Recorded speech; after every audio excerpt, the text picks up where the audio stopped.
নমস্কাৰ ৰাইজ, অৱশেষত বহু প্ৰত্যাশিত অসমীয়া চলচ্চিত্ৰ ৰবি শৰ্মাৰ দ্বাৰা অভিনীত ৰুদ্ৰ চাবলৈ গৈ আছোঁ, যিটো ইতিমধ্যে বক্স অফিচ কালেকশ্যন প্ৰথম দিনে ইতিহাস গঢ়িবলৈ সক্ষম হৈছে।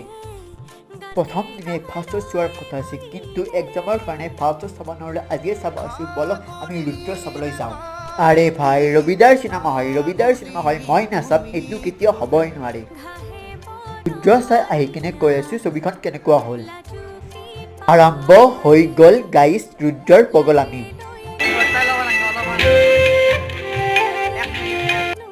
গাইজ, অসমত আজিলৈকে মই এনেকুৱা চিনেমা ক'তো দেখা নাই। ৰবিদাৰ এক্টিঙৰ কথানো কি ক'ম, ৰবিদাই ফালি দিছে। যদি আপোনালোকে এইখন চিনেমা এতিয়ালৈকে চোৱা নাই তেন্তে চাওক, যদি নাচায় ভাল চিনেমা চোৱাৰ পৰা বঞ্চিত হ'ব। কিন্তু এখন চিনেমা চাই ফিদা হৈ গৈছোঁ আৰু একবাৰ চাম ৰুদ্ৰ। আজিলৈকে আহিছোঁ, আকৌ লগ পাম নেক্সট এটা